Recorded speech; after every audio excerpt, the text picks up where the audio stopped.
सावित्री को नींद नहीं आ रही थी। अभी पिछले साल ही उसके पति की मौत हुई थी। उसकी शादीशुदा जिंदगी का सुख महज 1 साल का था। सावित्री ससुराल में ही रह रही थी। उसका पति ही बूढ़े सास-ससुर की इकलौती औलाद था। ससुराल और मायका दोनों ही पैसे वाले थे। सावित्री अपने मायके में 4 बच्चों में सबसे छोटी और इकलौती लड़की थी। माँ-बाप और भाइयों की दुलारी। मैट्रिक पास होते ही सावित्री की शादी हो गई थी। पति की मौत के बाद उसका बापू उसे लेने आया था, पर वह मायके नहीं गई। उसने बापू से कहा था कि आपके तो 3 बच्चे और हैं, पर मेरे सास-ससुर का तो कोई नहीं है। पहाड़ी की तराई में एक गांव में सावित्री का ससुराल था। गांव तो ज्यादा बड़ा नहीं था, फिर भी सभी खुशहाल थे। उसके ससुर उस इलाके के सबसे धनी और रसूखदार शख्स थे। वे गांव के सरपंच भी थे। पहाड़ियों पर रात में ठंडक रहती ही है। थोड़ी देर पहले ही बारिश रुकी थी। सावित्री कंबल ओढ़े लेटी थी, तभी अचानक ही जोर के धमाके की आवाज से वह चौंक पड़ी थी। वह बिस्तर से नीचे उतर आई, शॉल से अपने को ढकते हुए बगल में सास के कमरे में गई। वहां उसने देखा कि सास ससुर दोनों ही जोरदार धमाके की आवाज से जाग गए थे। उसके ससुर स्वेटर पहनकर टॉर्च व छड़ी उठाकर बाहर जाने के लिए निकलने लगे। तो सावित्री ने कहा, बाबूजी, मैं आपको रात में अकेले नहीं जाने दूंगी। मैं भी आपके साथ चलूंगी। काफी मना करने के बावजूद सावित्री भी उनके साथ चल पड़ी थी। जब सावित्री बाहर निकली तो थोड़ी दूरी पर ही खेतों के बीच उसने आग की ऊंची लपटें देखी। गांव के कुछ और लोग भी धमाके की आवाज सुनकर जमा हो चुके थे। करीब जाने पर देखा कि एक छोटे हवाई जहाज के टुकड़े इधर-उधर जल रहे थे। लपटें काफी ऊंची और तेज थीं। किसी में पास जाने की हिम्मत नहीं थी। देखने से लग रहा था कि सब कुछ जलकर राख हो चुका है।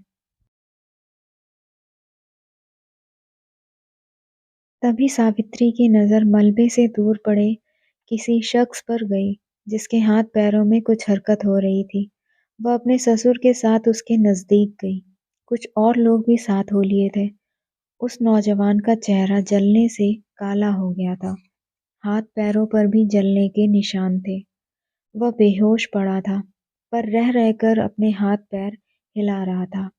तभी एक गांव वाले ने उसकी नब्ज देखी और फिर नाक के पास हाथ ले जाकर सावित्री के ससुर से बोला, सरपंच जी, इसकी सांसें चल रही हैं। यह अभी जिंदा है, पर इसकी हालत नाजुक दिखती है। इसको तुरंत इलाज की जरूरत है। सरपंच ने कहा, हाँ, इसे जल्द ही अस्पताल ले जाना होगा। प्रशासन को अभी इसकी सूचना भी शायद नहीं मिली होगी।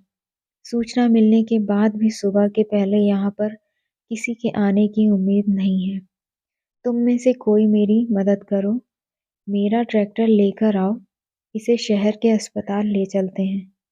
थोड़ी देर में ही 2-3 नौजवान ट्रैक्टर लेकर आ गए थे।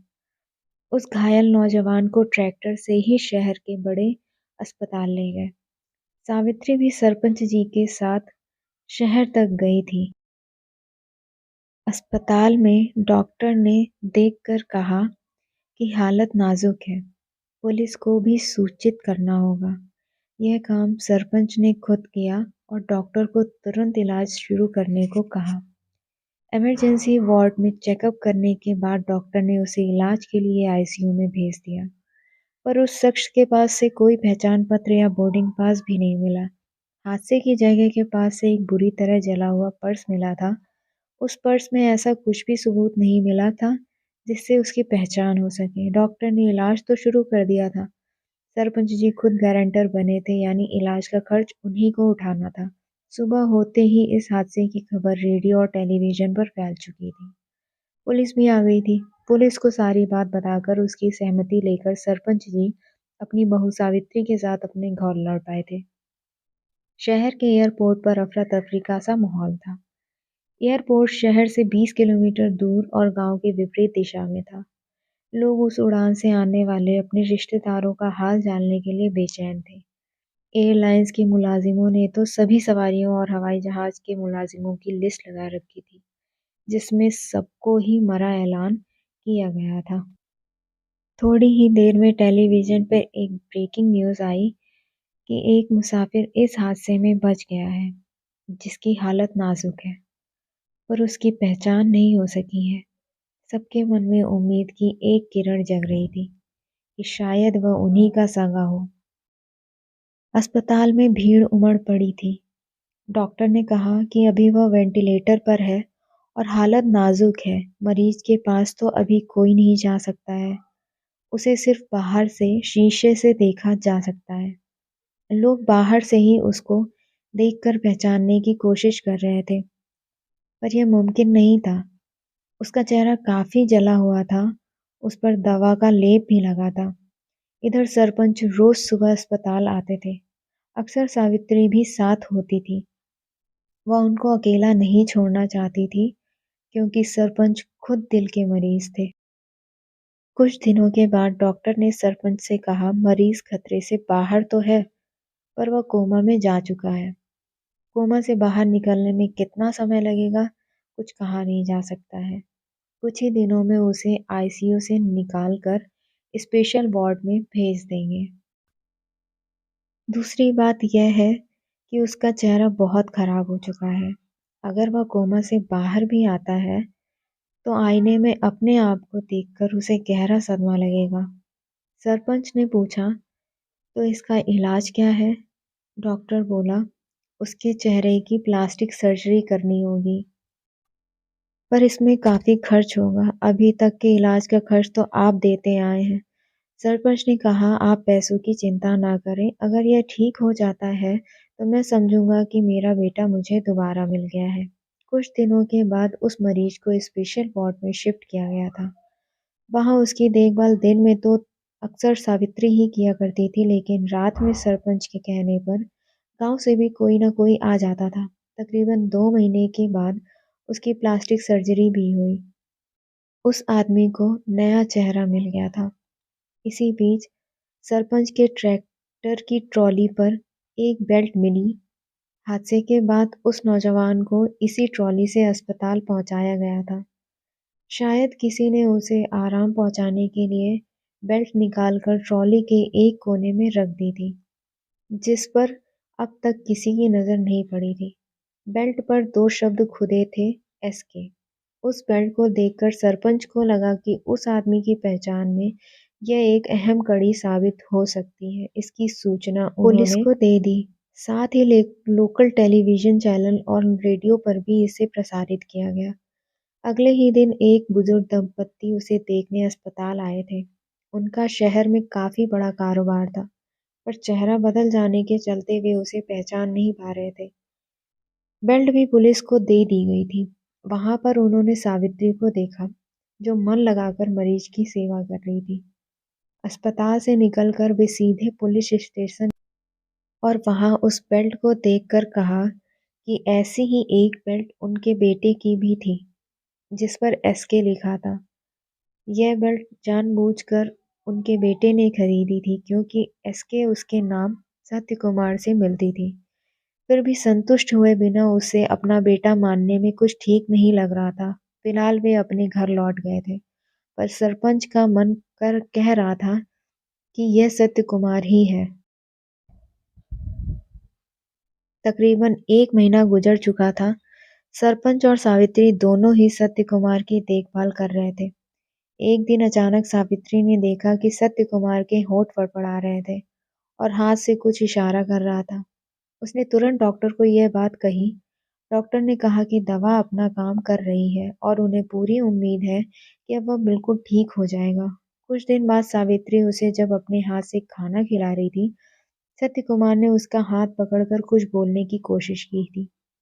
उसी शाम जब सावित्री अपने घर जाने के लिए उठी, तो सत्य कुमार ने उसका हाथ पकड़कर बहुत कोशिश के बाद लड़खड़ाती जुबान में बोला, रुको, मैं यहाँ कैसे आया हूँ? मैं तो हवाई जहाज में था। मैं तो कारोबार के सिलसिले में बाहर गया हुआ था।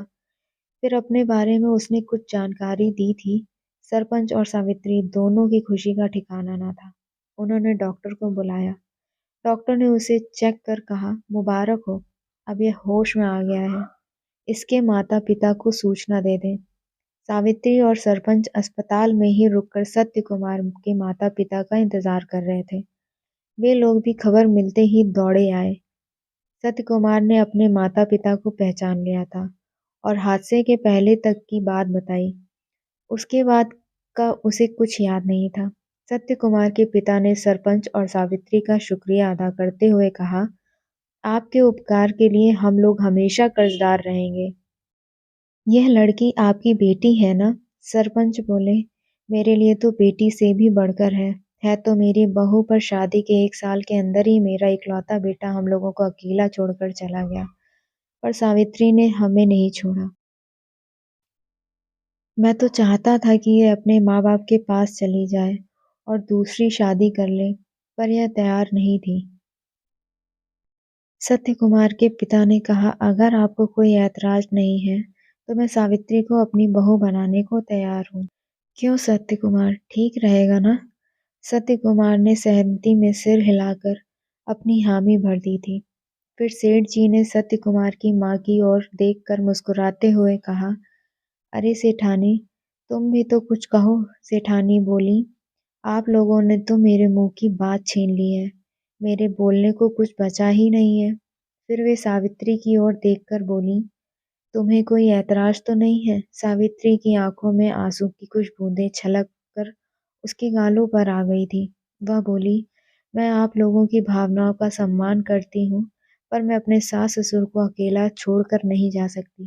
सरपंच ने सावित्री को समझाते हुए कहा, तुम्हें ऐतराज नहीं होना चाहिए, क्योंकि हम सभी लोगों की खुशी इसी में है और हम लोगों को अब जीना ही कितने दिन है, जब जबकि तुम्हारी सारी जिंदगी आगे पड़ी है। सेठ जी ने भी सरपंच की बातों को सही ठहराते हुए कहा, तुम जब भी चाहो और जितने दिन चाहो, सरपंच जी के यहाँ बीच-बीच में आती रहना। सावित्री सेठ जी से बोली, सत्य जी को आपने जन्म दिया है और बाबूजी ने इन्हें दोबारा जन्म दिया है, तो इनकी भी तो कुछ जिम्मेदारी बनती है मेरे ससुर जी के लिए। सेठ जी बोले, मैं मानता हूँ और मेरा बेटा भी इतना समझ रखता है। सत्य कुमार को तो 2-2 पिताओं का प्यार मिलेगा। सत्य कुमार सरपंच जी का उतना ही ख्याल रखेगा जितना वह हमारा रखता है। सावित्री और सत्य दोनों एक दूसरे को देख रहे थे। उन लोगों की बातें सुनकर वह कुछ संतुष्ट लग रही थी। उस दिन सारी रात लोगों ने अस्पताल में ही बिताई थी। सावित्री के मायके में भी सरपंच ने यह बात बता दी थी। सभी को यह रिश्ता मंजूर था। सरपंच ने धूमधाम से अपनी घर से ही सावित्री की शादी की थी।